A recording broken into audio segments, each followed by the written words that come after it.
What's going on, everybody? It's Liam from Seawolf Studios. We are a two-person developer team, and back in October 2019, we released our first ever game to the Google Play Store and the iOS App Store. A couple of things to keep in mind when we're going through this. This was our first ever game. No experience releasing or even finishing a game before. All of our marketing was done through social media, LinkedIn, posting to Reddit, YouTube, all that good stuff. So let's jump in and have a look. Our game is Pixel Pirate. It's a casual reaction and timing based game, and it's pretty fun, if I do say so myself. So if you play the game, there are 3 different game modes. We're just going to jump into the standard one for now, arcade mode, and this is it. Oh, here we go. Stressful. So the enemies come onto the screen, their input comes up if you have the tutorial enabled, and you just basically press the right input and they die. Very simple. When you die, there's a chance of a skippable advert, but you go to the store and you can buy the no ads bundle here. So I just want to show you this key points graph. This is the amount of downloads that we've had on iOS from October the 2nd to the 2nd of January. So our total unique players or app units was 39,239, which is a lot for our first game. We're mega proud of how well it's done. I'm not going to bother showing you the Google Play ones. It's just been at 150 players since release and hasn't really changed. So when we released the game, we did an initial marketing push and got about 200 downloads on iOS and the 150 players from Google Play as well.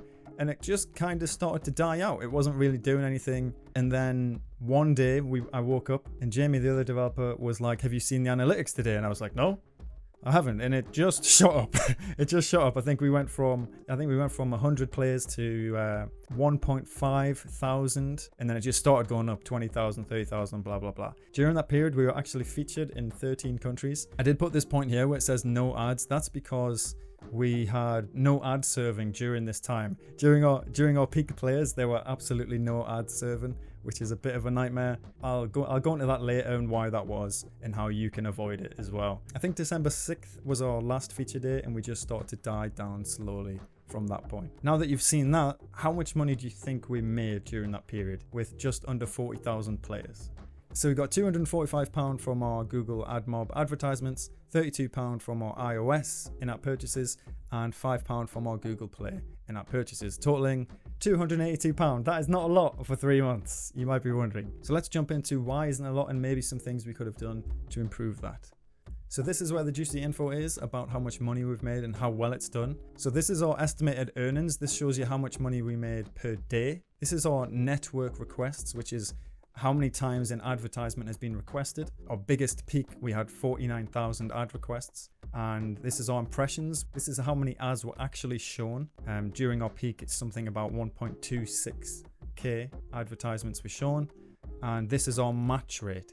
If you have 100% match rate, that means every advertisement that's requested is met. It doesn't necessarily mean there's an impression or anything like that. It just means that it was met. And this here is our impression RPM, which is something like for every 1,000 impressions, how much money you'll make in that day. So for example, on 14th of October 2019, our RPM was £16.52. So if we had 1,000 impressions on that day, we would have made £16.52 roughly. That fluctuates all the time. I think that has to do with like bids and things like that.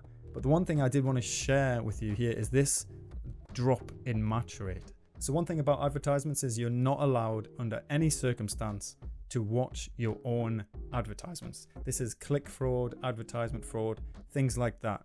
And you don't want to do that at all. The way you get around this is you use test ads, and in one of our testing periods, we weren't using test ads, and that got our account flagged by Google, which means that for however many network requests we got, no advertisements were shown at all. I remember we got the issue of no advertisements showing. We're like, oh, well, we've only got 100 players. We're not making that much money, so it doesn't matter.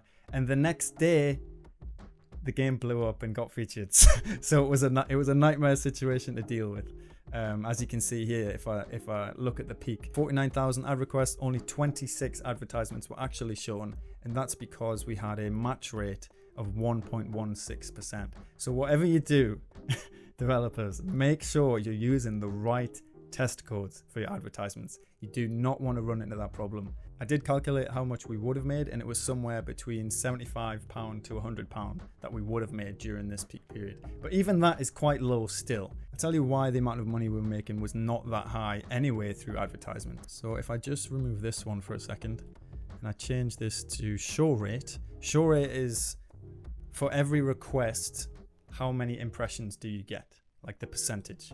So for example, 26.4 thousand requests and 1.09 thousand impressions, that's a 4.26% show rate. So this is because when we were designing the game, we had no experience in how much money you would make from advertisements or anything like that. But one thing we did know, we didn't want our advertisements to be annoying to customers, and we figured people would just buy in-app purchases. So I think on death, we were showing an ad every 20% of the time, and the rest was just rewarded ads. That's how we were making money from advertisements. But that was nowhere near spammy enough. I know people hate spammy adverts. We hate spammy adverts. But there was no incentive to really buy the no ads bundle, because you could play the game just fine and not be annoyed by adverts with no need to buy the no ads bundle. In an ideal world, we just release a game for like £1 and hopefully get like 10,000 downloads, but we have no marketing, we have no audience, nothing like that. It was a lot more risky to make a premium game for £1. We didn't know how many people would download it. We didn't know if it would get featured, anything like that. There are so many different things that come into making money with mobile games, and we've learned so much since starting. So if you'd like to know what we've learned and any tips, I will make a video about that in the future. But let me know in the comments what you think. We're super proud of how Pixel Pirate's done. We would never have imagined our first ever game to get 40,000 downloads and be featured in 13 countries, top 500 in 21 countries for action games. It's just crazy. The amount of support we've seen since release has been absolutely mad.